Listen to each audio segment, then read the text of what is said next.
नमस्कार श्रोते हो. श्राव्य कथा मराठी या चॅनलवरती आपले सहर्ष स्वागत आहे. श्रोते हो, श्राव्य कथा मराठी या चॅनलवरती मी सध्या आपल्याला सुप्रसिद्ध रहस्य कथाकार श्री बाबूराव नळकर यांनी लिहिलेली आणि मनोरमा प्रकाशन यांनी पुनर्मुद्रित केलेली एक थरारक रहस्य कथा सादर करत आहे. कथेचं नाव आहे भीमसेन.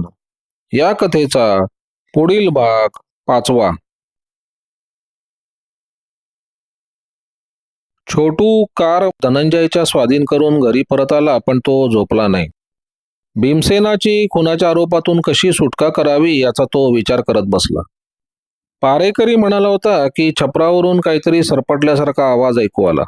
खरोखरच त्यावेळी कोणी छपरावर बसलेला नसेल तर आपण याचा तपास करावा असं ठरवून पहाटेपर्यंत भीमसेनाबद्दलच्या आठवणी मनात आणत तो बसून राहिला. 4 वाजता तो कपडे करून काबादेवीला आला. रखवालदार अद्यापी पहारा करत होता. त्यानं छोटूला लागलीच ओळखलं. आदल्या रात्री त्यानं त्याला बघितलं असल्यामुळे तो पोलिसांपैकी कोणीतरी असणार असं त्याला वाटलं. तुम्ही छपरावर आवाज झाला असं रात्री म्हणाला होतात, त्याबद्दल तपास करायला मी आलोय, छोटू म्हणाला. मी 2 वेळा तुम्हाला सांगायचा ते प्रयत्न केला, पण तुम्ही लोकांनी माझं म्हणणं ऐकून घेतलं नाही. अहो, मी सुद्धा या रखवालदारी चांगली 20 वर्ष घालवली आहेत. कोणीतरी सावकाश छपरावरून घसरत जावं तसा आवाज मी स्पष्ट ऐकला. खात्रीनं खून करणारा छपरावरून निसटला असणार, पारेकरी म्हणाला. छोटू त्याची समजूत घालण्यासाठी म्हणाला, मला तुमचं म्हणणं पटतंय.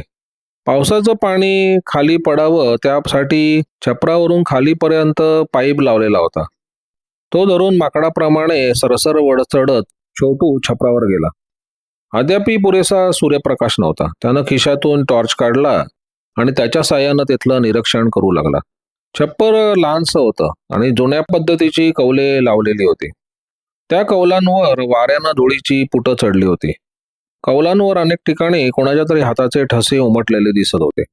धुळीमुळे ते अगदी स्पष्ट दिसत होते. छपरावर कोणीतरी माणूस चढला होता हे अगदी स्पष्ट झालं. मधल्या भागी काही कौलं विस्कटलेली दिसली. बाजूच्या एका कौलावर हाताचा पूर्ण पंजा अगदी स्पष्ट उमटलेला होता. त्या ठिकाणची कौलं बाजूला सरकवून वर चढलेला माणूस खाली उतरला असावा व त्यावेळी कौलावर हात ठेवून उणवा झाल्यामुळे स्पष्ट ठसा उमटला असावा हे छोटूच्या ध्यानी आलं. त्यानं ती विस्कटलेली 3-4 कौलं बाजूला सरकवून टॉर्चच्या उजेडात खाली डोकावलं. तेथून जमनादासांची खुर्ची वगैरे भाग अगदी स्पष्ट दिसत होतं. ते पाहून छोटू अतिशय आनंदला. ज्यावर हाताचा ठसा स्पष्ट उमटला होता ते कौल काढून त्यावरचा ठसा पुसला जाणार नाही अशा रीतीनं तो आपल्या रुमालात काळजीपूर्वक बांधला आणि पुन्हा खाली उतरला. रखवालदार अधीरतेनं त्याची वाट बघत उभा होता.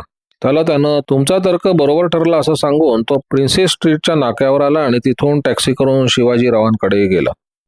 शिवाजीराव रात्रीचे जागरण झाल्यामुळे घोरत पडले होते. छोटूच्या आरडाओरडीमुळे ते चरफडत बाहेर आले. छोटूला बघताच ते डोळे वटारीत म्हणाले, मला वाटलंच होतं इतकं असभ्य वर्तन करणारा तुझ्याशिवाय दुसरा कोणी माणूस नसेल म्हणून. अरे, काळ वेळ काही बघशील की नाही? आजूबाजूचे लोक सुद्धा जागे झाले असतील. तुम्ही पोलीस ऑफिसर आहात, तुम्हाला झोपण्याचा अधिकार नाही, हसत छोटू म्हणाला. फार शहाणा आहेस तू. पोलीस म्हणजे काही माणसं नाहीत वाटतं. कुरकुर करत त्यांनी त्याला आत नेऊन दिवाणखान्यातला दिवा लावला. दिव्याच्या प्रकाशात त्याला न्याहाळीत म्हणाले, काय रे छोटू, कोणाबरोबर मारामारी केलीस की घरफोडी केलीस? तुझे कपडे इतके खराब कसे काय झाले? छपरावर चढल्यामुळे तिथल्या धुळीने आपले कपडे खराब झाल्याचं आता कुठे छोटूच्या ध्यानी आलं. तो म्हणाला, मी जमनादासच्या छपरावर चढलो होतो. छपरावर चढला होता? कशाला? शिवाजीराव, रखवालदाराचं म्हणणं अगदी खरं ठरलं. छपरावर कोणीतरी चढला होता. तिथल्या खाणाखुणा अगदी स्पष्ट आहेत. हा पा एक ठसा. छोटूनं त्यांना ते कौल दाखवलं. हा ठसा तर अगदी मुद्दामून घ्यावा इतका स्पष्ट आहे, शिवाजीराव म्हणाले. तुम्ही कपडे चढवा बघू. तुमच्या ऑफिसातल्या ठशाच्या रेकॉर्डवरून आपण कोण मनुष्य छपरावर चढला होता ते आपल्याला बघता येईल. भीमसेनावर खुनाचा आरोप निष्कारण लादला गेलाय. अरे हो, पण काही दमानं घेशील की नाही? या वेळेला ऑफिसात कोण भेटणार? आमचे या विषयातील तज्ज्ञ कीर्तिकर 8 वाजल्याशिवाय काही येणार नाही. तू आता तोंड वगैरे धू, चहा प्यायल्यानंतर काय करायचं ते ठरवू. शिवाजीरावांनी आपल्या पत्नीला उठवून चहा करायला सांगितलं. तोंड धुण्याचा कार्यक्रम आटवून ते चहा घेत दिवाणखान्यात बसले असताना शिवाजीराव म्हणाले, छोटू, भीमसेनावरचा हा आरोप खोटा ठरावा असं मला सुद्धा वाटतं. त्या बेट्यानं मला फारच गोत्यात आणलं. त्याच्यावरचे बारीक सारीक आरोप मागे घेण्यास मला कमिशनर साहेबांच्या पुढे जावं लागलं होतं. भीमसेन सर्व कृत्य उच्च हेतूने करतो, कसलंही निंदकृत्य त्याच्या हातून घडणार नाही अशी मी हमी दिली होती. आणि उद्या त्याच्यावर खुनाचा आणि चोरीचा आरोप सिद्ध झाला तर मोठ्या साहेबांना तोंड कसं दाखवायचं हा माझ्या पुढे एक प्रश्न होता. धनंजय कुठे? पण भीमसेन मुरारावाच्या पाऱ्यातून निसटणार असं त्यांना वाटतं, म्हणून रात्रीपासून त्यांनी तिथं पाळत ठेवली आहे. होय, ते शक्य आहे. मलाही तसं वाटलं होतं, पण मी जाणून बुजून त्या गोष्टीकडे दुर्लक्ष केलं. तसं कशाला, आपणच खात्री करून घेऊ. शिवाजीरावांनी फोन उचलला. कोण? जीवनराव, मी शिवाजीराव बोलतोय. अगदी घाबरल्यासारखा जीवनरावाचा आवाज त्यांना ऐकू आला. साहेब, भीमसेन निसटला. कधी? कसा काय निसटला? कसा ते समजत नाही. ज्या कोठडीत तो बंद केला होता तिचं टाळं तसंच्या तसं आहे. बाहेरील शिपाई आपण सारखा पारा करत होतो आणि भीमसेन दरवाजा उघडून बाहेर पडला नाही असं अगदी शपथेवर सांगतोय. खुद्द मुरारावांनी त्याची झडती घेतली होती. त्याच्याजवळ बाहेर पडण्यासारखं काही साहित्य नव्हतं. त्याच्या अंगात काही खास दैवी शक्ती असावी. मी स्वतः त्याला माझ्या खोलीतून जाताना बघितला, त्यावेळी त्याच्या हातात बेडी नव्हती. मी लागलीच आरडाओरडा केला. 4 वाजता तो बाहेर पडला. जीवनरावांना आपण झोपेच्या गुंगीत होतो आणि डुलक्या घेत होतो हे सांगणं योग्य वाटलं नसावं. मुराराव कुठे आहेत? ते भीमसेनला पकडायला गेलेत. फोन खाली ठेवून शिवाजीराव म्हणाले.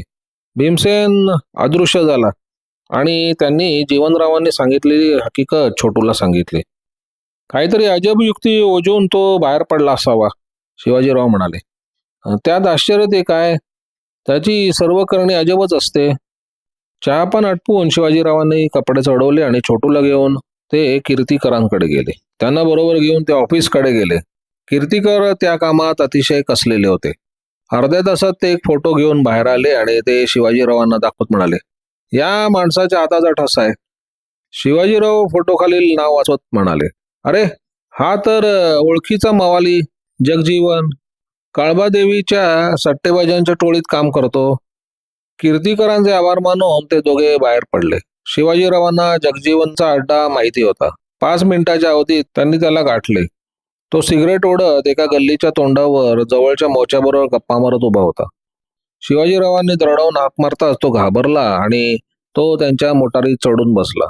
शिवाजीरावांनी त्याचे पाणी ओळखले होते. ते दरडावून म्हणाले, जगजीवन, रात्री तू जमनादासच्या छपरावर चढून काय करत होतास? साहेब, चुकी झाली, माफ करा, पण मी कोणाचं वाईट केलं नाही. तो अपघात झालेला मी बघितला. मी खाली उतरलो. अपघात? कुठला अपघात? वा साहेब, फसवता काय? जमनादासानं तो जड काचेचा गोळा त्या पिस्तुलावर मारला आणि त्यामुळे गोळी सुटून तो ठार झाला. हे तुम्हाला माहित नाही काय? छोटून सुटकेचा निश्वास सोडला.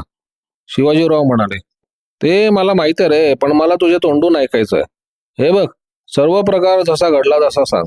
तू खरं बोलतोयस अशी जर माझी खात्री झाली तर तू चोरीच्या उद्देशानं छपरावर चढला होतास या गोष्टीकडे मी कानाडोळा करीन. साहेब, मी छपरावर जाऊन पोचलो तेव्हा खोलीत कोणीतरी असेल असा मला अंदाज नव्हता. मी आवाज ऐकला आणि हळूच 2-4 कौलं बाजूला सरकवून आत डोकावलं. दिव्याच्या प्रकाशात मला आतलं सर्व काही स्पष्ट दिसत होतं. जमनादास टेबलवर बसून काही लिहित होता. दुसरा माणूस त्याला काही मजकूर तोंडानं सांगत होता. मी आत बघितलं तेव्हा पत्र जवळजवळ पुरं झालं होतं. जमनादासच्या चर्येवरून तो ते पत्र लिहिण्यास नाखुश दिसत होता. त्याच्यासमोर उभ्या असलेल्या माणसाच्या हातात पिस्तूल होतं, म्हणून घाबरून तो ते पत्र लिहित असावा. जमनादासनं पत्र पूर्ण करताच तो दुसरा माणूस ते उचलून घेऊन वाचू लागला.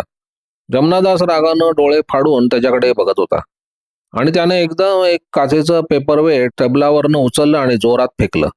ते त्या पिस्तुलावर बसून बार उडला. जमनादासला गोळी लागली आणि तो खाली कोसळला.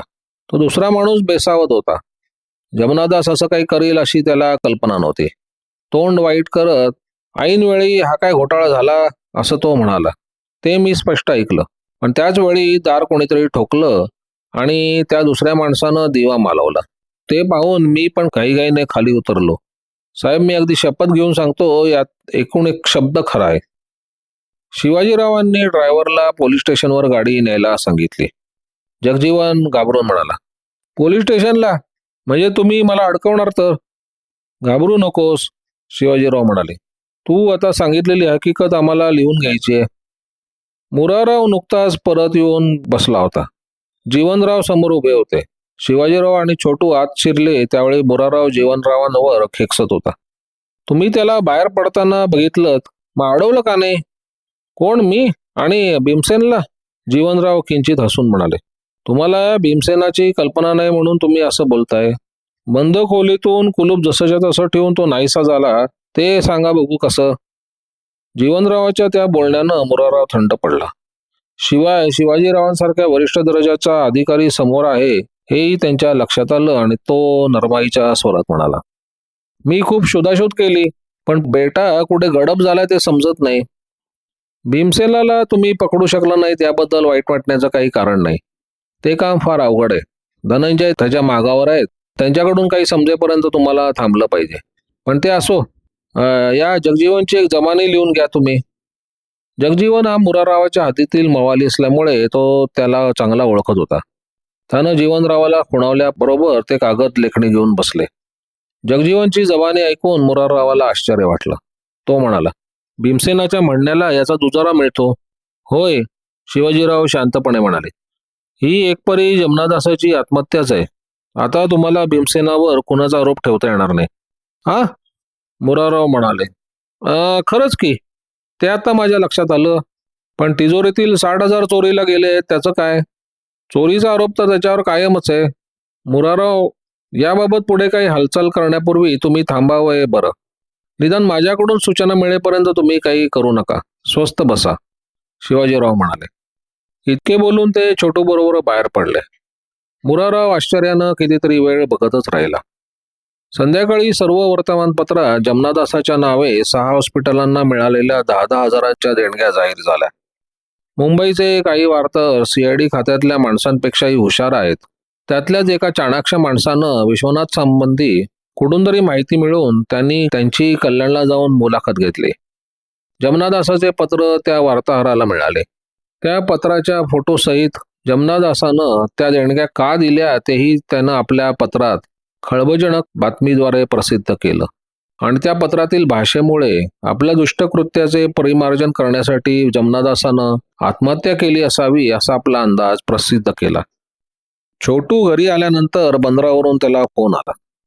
त्याप्रमाणे तो कार परत आणण्यासाठी भाऊच्या धक्क्यावर गेला असताना धनंजय जलदुर्गेने गेले असल्याचं त्याला समजलं. भीमसेन त्याच बोटीवर असावा हे यामुळे स्पष्ट झालं. छोटूची इतर कामांमुळे शिवाजीरावांशी संध्याकाळपर्यंत भेट झाली नव्हती. तो त्यांना भेटला तेव्हा जमनादासांच्या देणग्यांची माहिती सर्व मुंबईला समजली होती. मला वाटतं शिवाजीराव, आता भीमसेनावरचे सर्व आरोप मागे घ्यायला हरकत नाही. जमनादास गेला ते दुनियेचं एक पाप नाहीसं झालं. त्याकरता भीमसेनाला का त्रास द्यावा? शिवाजीराव म्हणाले. चल, आपण मुरारावांना भेटून घेऊया. ते मुरारावांना भेटले तेव्हा तो वर्तमानपत्र वाचण्यात गडले होते. शिवाजीरावांना पाहताच ते म्हणाले, सर्वच घोटाळा. आता भीमसेनावर चोरीचा आरोप ठेवता येणार नाही. मी तेच सांगायला आलो होतो, शिवाजीराव म्हणाले. ही केस आता फाईल करून टाका. काय केस फाईल करायची?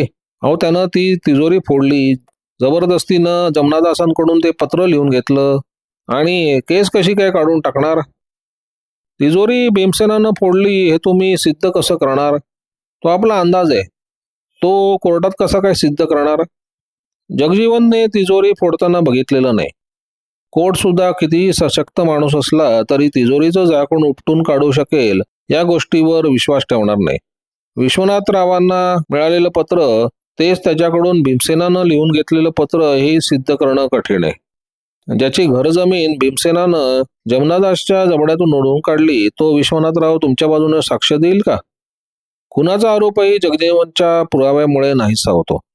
पिस्तूल बाळगणं हा काही गुन्हा नाही, कारण भीमसेनाजवळ लायसन्स आहे. अशा परिस्थितीत तुम्ही केस कशी काय चालवणार ते सांगा, शिवाजीराव म्हणाले. मुराराव गोंधळला. तो म्हणाला, अहो, पण तो पोलीस पाऱ्यातून फरारी झाला.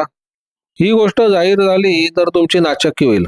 त्याच्यावर जर कोणताच आरोप नाही तर त्याला कैद का केला हा प्रश्न उभा राहील. मुरारावांची निराशा झाली. या खटल्यात आपण आपले बुद्धिकौशल्य प्रकट करू, नाव कमवू या त्यांच्या महत्वाकांक्षा डोळीस मिळाल्या.